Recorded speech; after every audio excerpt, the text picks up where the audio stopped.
Yeah, good morning, everyone. Yesterday we saw corrections in US market as well.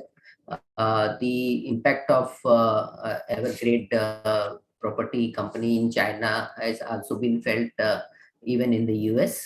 But as we had indicated that this is a short-term impact, today we are seeing even the future market is future US futures are marginally positive. China and Korea market are again closed today. But Hong Kong, which was down substantially yesterday, is somehow trading in the uh, marginal range, marginally down and trying to come back in the futures in the positive.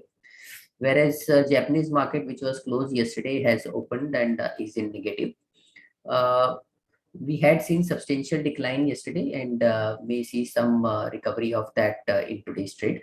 Even the real estate sector, which was down substantially yesterday in Hong Kong, is up by around 2% today.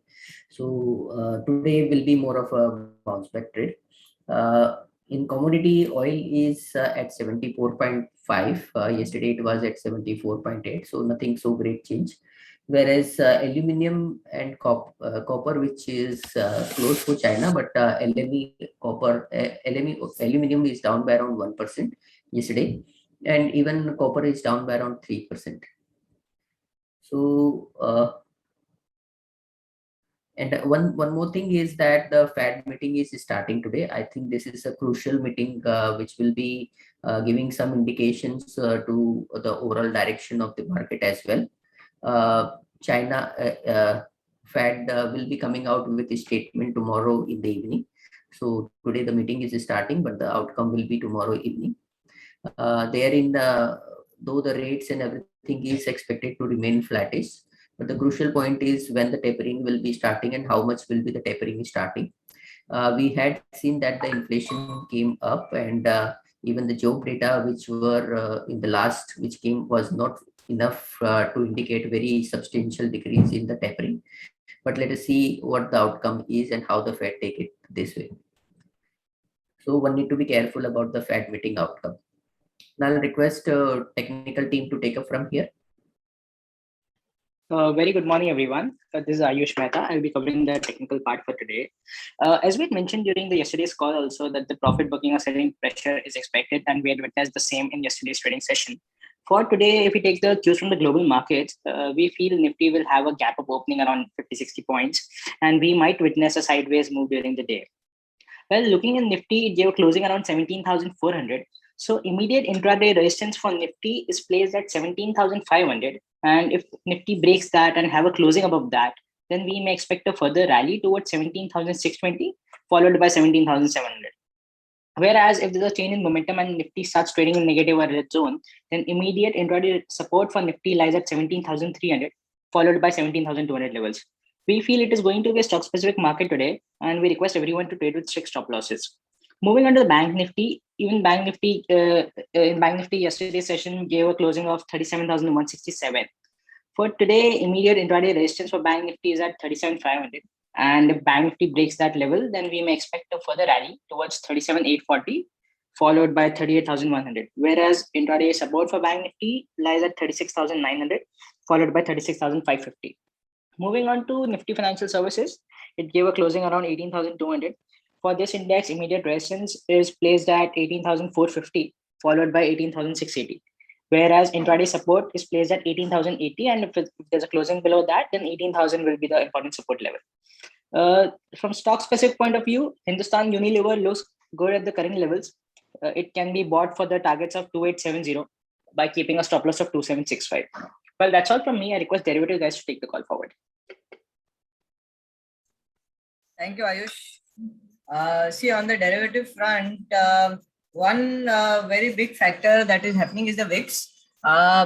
You see the VIX, even though in the last week when we were going up, except for the Friday, the VIX continued to rise. And yesterday, with a fall of about 200 points on Nifty, you've seen a 14% rise in India VIX. It's an anomaly. It has gone above the 17 levels, and it suggests that one should remain very cautious now. hedge all your longs, because such a high VIX would actually mean that probably something somewhere is happening, because of which the market can fall from here, and very likely fall very aggressively. So at this point of time, looking at the VIX and the cost of carry, the picture seems to be not that very good. So at this point of time, I would suggest everyone that do hedge against your longs, and if you are having profits in your positions, in your trading positions, book profits and move out. Now the next real support for Nifty comes only at 17,000 level. There's not much of a base in forms of puts. The highest put base is around the 17,000 levels, and that is where the best support at this point of time is there for Nifty. And now 17,500 becomes a strong resistance on the upside again. From the stock specific front, see again, there are certain stocks which are doing very well. Like there was selling yesterday, but you saw Reliance, Bharti, or an ONGC, standing up to the selling, and these stocks are probably likely to stand up further, and they are going to move up.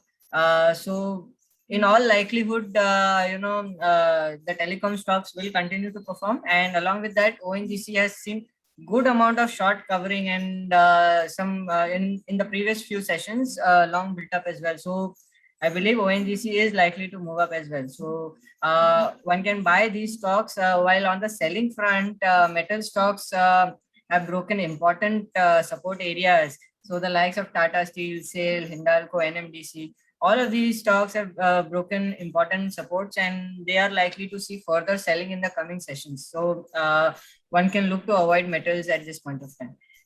That's it from my side. I like to ask the fundamental team to take over this. Good morning. Texmaco Rail and Engineering has said that they will now diversify into associated railway services like track maintenance and rail signaling. So this is a positive. Carlyle will be selling its stake which is left in SBI Cards. So I think still they have around 6.5% of stake left, out of which they will be selling 3.4% in a price band of 1021 to 1072. Yesterday's close was 1072. So the share will be sold at a discount between 0 to 5%. So stock may see some impact.